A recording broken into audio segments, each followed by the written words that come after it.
जय हिंद दोस्तों, संरक्षण करने के चैनल में आपका स्वागत है। दोस्तों आज के इस वीडियो में मैं आपको दो महत्वपूर्ण जानकारियां दूंगा। सबसे पहली जानकारी मैं आपको दूंगा एसीपी एमएससीपी के बारे में। दोस्तों एक लेटर निकाला गया है 26 मार्च 2025 को सेंट्रल पब्लिक वर्क डिपार्टमेंट के द्वारा।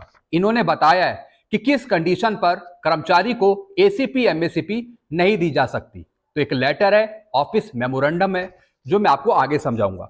अगली जानकारी मैं आपको दूंगा 8वें वेतन आयोग के बारे में। जैसा कि आप थंबनेल में देख रहे हैं, लो भाई 8वें वेतन आयोग में संशोधन, वित्त मंत्री का संसद में बिल पारित। दोस्तों सुबह मैंने एक वीडियो बनाया था जिसमें मैंने आपको बताया था कि सोशल मीडिया पे कुछ खबरें आ रही है कि भारत सरकार आगे चलकर 8वें वेतन आयोग का फायदा सभी को नहीं देगी, कुछ पेंशनर्स को मिलेगा, कुछ को नहीं मिलेगा। हालांकि दोस्तों इस बात का मैंने खंडन किया था सुबह वाले वीडियो में, लेकिन दोस्तों उसी पर एक बिल पारित करा गया है वित्त मंत्री जी के द्वारा लोकसभा में। जी हां दोस्तों, उस पर एक प्रेस विज्ञप्ति भी जारी हुई है मीडिया रिपोर्ट में, वो भी मैं आपको दिखाऊंगा। और भारत सरकार ने, वित्त मंत्री जी ने क्या लिखा गया है, क्या बताया है, यह भी मैं आपको समझाऊंगा। जैसा कि आप थंबनेल में देख रहे हैं, वित्त मंत्री ने सदन में की घोषणा। वित्त मंत्री जी ने सदन में बिल पास किया है और कुछ उसमें इंपॉर्टेंट बातें निकल के आई है पे कमीशन को लेके, पेंशन नियमों में बदलाव को लेकर, 8 सीपीसी में बदलाव, पेंशन में पेंशन संशोधन और नियम, 8 सीपीसी पेंशन पर योजना। जी हां दोस्तों, कुछ बदलाव करने का विचार कर रही है सरकार। ऐसा बिल पारित करा गया है। अब क्या भारत सरकार उसे मानेगी नहीं मानेगी, वो तो आगे पता लगेगा। तो दोस्तों इन्हीं सब जानकारियों पे मैं चर्चा करूंगा, आपको समझाऊंगा। वीडियो में आगे बढ़ने से पहले एक छोटी सी अपील मैं आपसे कर रहा हूं। अगर आप पहली बार मेरा चैनल देख रहे हैं या फिर ये वीडियो देख रहे हैं तो आप मेरा चैनल सब्सक्राइब भी कर सकते हैं, जिसका नाम है रक्षित खन्ना, क्योंकि ऐसी जानकारियां, सही जानकारियां आपको मिलती रहती है इस चैनल के माध्यम से। सबसे पहली जानकारी है एमएससीपी एसीपी के बारे में। केंद्रीय लोक निर्माण विभाग का ऑर्डर, एक ऑफिस मेमोरेंडम जारी करा है 26 मार्च 2025 को सेंट्रल पब्लिक वर्क डिपार्टमेंट के द्वारा। इसका सब्जेक्ट है grant of modified assured career progression scheme, यानी MSCP, on completion of 10, 20, 30 qualifying service. जैसा आपको पता है सिविल में जो एमएससीपी मिलती है वो मिलती है 10, 20, 30 क्वालिफाइंग सर्विस में। अब दोस्तों इसमें इन्होंने बताया है कि एमएससीपी एसीपी किस कंडीशन में नहीं दी जा सकती कर्मचारियों को। इसमें बताया है अगर कर्मचारी प्रमोशन को मना करता है, यानी जब आपको एमएससीपी मिलनी है जिस तारीख से, अगर आप उससे पहले आने वाले प्रमोशन को डिनाई कर देते हैं, आप कह देते हैं कि भैया मुझे प्रमोशन नहीं चाहिए, मैं अनविलिंग देता हूं, तो फिर जो आपकी आगे की एमएससीपी है जो आपको मिलनी है वो आपको नहीं मिलेगी, चाहे आप कुछ भी कर लो। ऐसा बताया दोस्तों। यानी सेम रूल सिविल में भी यही लागू है जिस तरीके से डिफेंस में लागू है।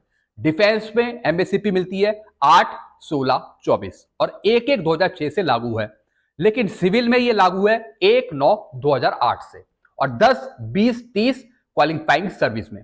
लेकिन रूल ज्यादातर सेम है। अगर पनिशमेंट मिलती है तो एमएससीपी नहीं मिलेगी, सिविल में भी और डिफेंस में भी।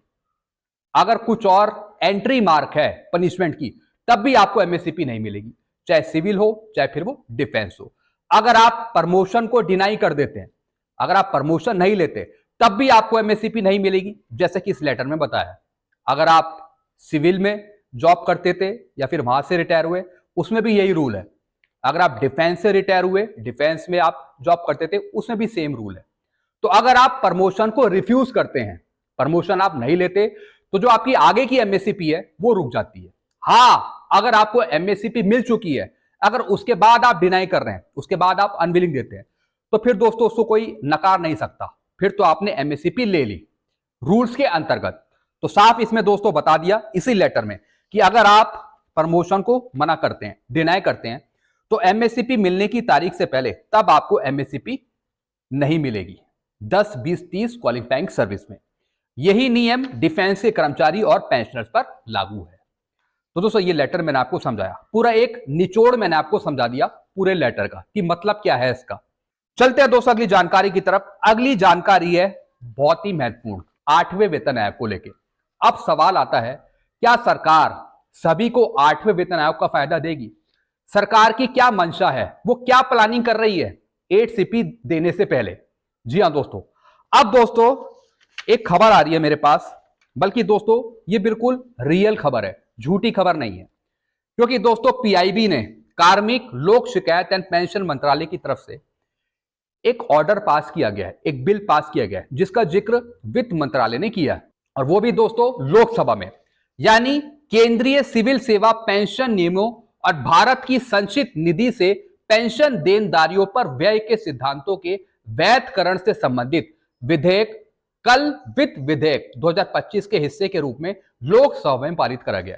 यानी एक बिल पारित करा गया है कि जो पेंशन का एक्सपेंडिचर है, जो व्यय है, वो कैसा जा रहा है, यानी किस तरीके से भारत सरकार खर्चा कर रही है, पेंशन दे रही है, तो किस तरीके से कुछ ऐसा नियमों में बदलाव किया जाए पेंशन के, जिससे ज्यादा एक्सपेंडिचर ना बने, जिससे ज्यादा खर्चा ना हो। कुछ ऐसी योजना बनाई जा रही है वित्त मंत्रालय की तरफ से, भारत सरकार की तरफ से। अब दोस्तों जो सोशल मीडिया पे खबर आ रही थी, सोशल मीडिया पे, वो इसी के तहत आ रही थी, क्योंकि लोकसभा में ये बिल पास किया गया है वित्त मंत्री जी के द्वारा। अब दोस्तों ये बात तो यहां पे कंफर्म है कि ये बात लोकसभा में उठी है, बिल को लेके भारत सरकार कुछ चेंज करना चाह रही है पेंशन नियमों में। हालांकि अभी सिर्फ बिल पारित हुआ है, अब भारत सरकार इसे अप्रूव करती है या नहीं करती है, वो क्या देखती है, ये आगे देखा जाएगा, लेकिन ये बात उठी है। अब दोस्तों इसमें लिखा क्या है, ये जानना बहुत जरूरी है सभी के लिए। दोस्तों केंद्रीय सिविल सेवा पेंशन नियमों और भारत की संचित निधि से पेंशन देनदारियों पर व्यय के सिद्धांतों के वैधकरण से संबंधित विधेयक कल वित्त विधेयक 2025 के हिस्से के रूप में लोकसभा में बिल पारित करा गया है। यानी जो एक्सपेंडिचर है जिससे पेंशन दी जा रही है, जो खर्चा है, उसी पर दोस्तों ये बिल पारित हुआ है। और कुछ पेंशन में संशोधन की बात करी है, जो पेंशन नियम है उसमें संशोधन की बात करी है। अब आगे क्या लिखा है यह भी समझना बहुत जरूरी है। वैधकरण कानून इस सिद्धांत को मान्यता प्रदान करते हैं कि पेंशन नियमों के प्रति पूर्वाग्रह के बिना केंद्र सरकार के पास पेंशन भोगियों के बीच एक सामान्य सिद्धांत के रूप में अंतर स्थापित करने का अधिकार है, तथा पेंशन भोगियों के बीच अंतर किया जा सकता है। यानी भारत सरकार के पास और कानून के पास यह पूरा अधिकार है कि पेंशन भोगियों के बीच अंतर स्थापित किया जा सकता है। अब इसका मतलब क्या है कि आधे पेंशनर्स को बेनिफिट देना और आधे पेंशनर्स को बेनिफिट नहीं देना। जी हां दोस्तों, यही बात इस बिल में लिखी हुई है। यानी कानून यह अनुमति देता है भारत सरकार को कि आप रूल्स अप्लाई कर सकते हैं, संशोधन कर सकते हैं। अब दोस्तों क्या भारत सरकार अपनी मर्जी चला सकती है?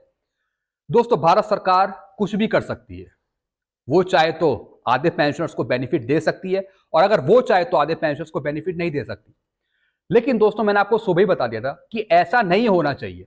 मैंने अपील भी करी थी अपने वीडियो के माध्यम से कि ऐसा बिल्कुल भी नहीं होना चाहिए, क्योंकि ये रूल कहीं ना कहीं पेंशनर्स को आघात पहुंचाएगा, उनकी भावनाओं को ठेस पहुंचाएगा। हालांकि दोस्तों इसमें यही लिखा है कि पेंशन भोगियों के बीच अंतर किया जा सकता है। इसका मतलब यही है कि आधे पेंशनर्स को बेनिफिट देना, आधे पेंशनर्स को बेनिफिट नहीं देना। यानी पेंशन भोगियों में अंतर स्थापित किया जा सकता है कुछ रूल्स लागू करके। फिर आगे क्या लिखा है, जो केंद्रीय वेतन आयोगों की स्वीकृत अनुशंसा से निकल सकता है, और विशेष रूप से सेवानिवृत्ति की तारीख के आधार पर अंतर किया जा सकता है। अब दोस्तों इसमें एक और बात लिख दी, सेवानिवृत्ति की तारीख, यानी अगर आप पे कमीशन के बाद रिटायर हुए तो आपको फायदा मिलेगा, अगर आप उससे पहले रिटायर हो तो आपको फायदा नहीं मिलेगा। जी हां दोस्तों, इसका मतलब यही निकल के आता है। यानी सेवानिवृत्ति की जो तारीख है, रिटायरमेंट की तारीख है, वो एक इंपॉर्टेंट पार्ट है बेनिफिट देने का, पेंशन रिवाइज करने का आपकी।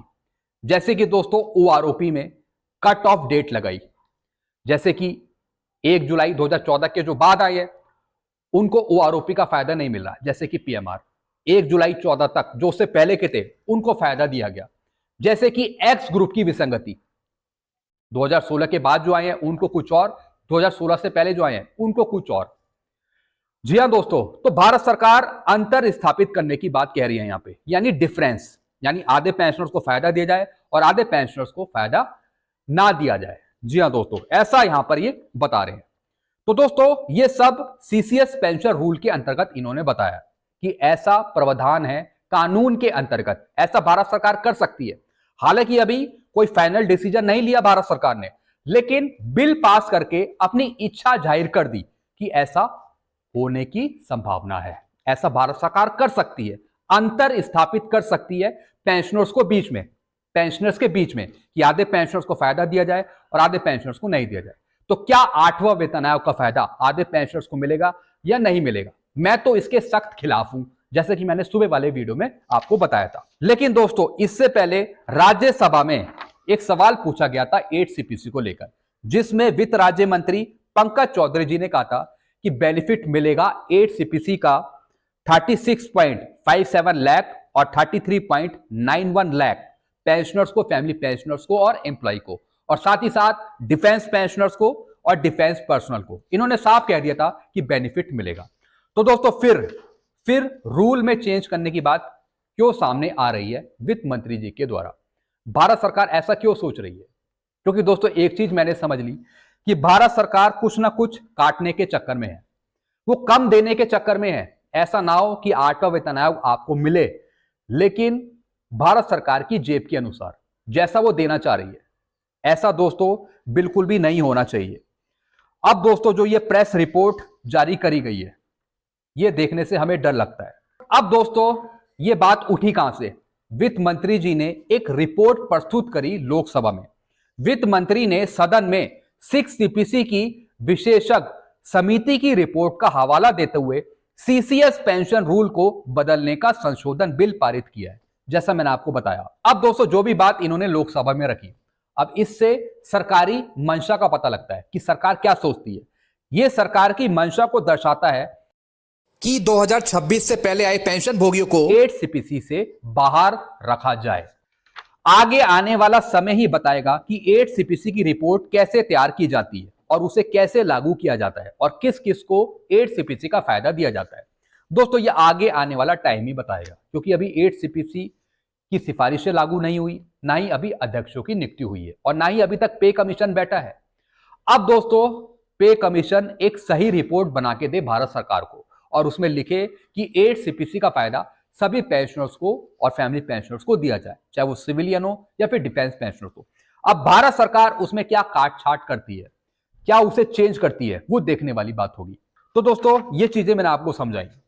ये बहुत ही दोस्तों अन्याय होगा पेंशनर्स के साथ, फैमिली पेंशनर के साथ, कि अगर 8 सीपीसी का फायदा सभी को नहीं मिलता, ये बहुत ही अन्याय होगा। इसके सख्त खिलाफ मैं हूं। इससे पुराने पे कमीशन में ऐसा पहले कभी नहीं हुआ।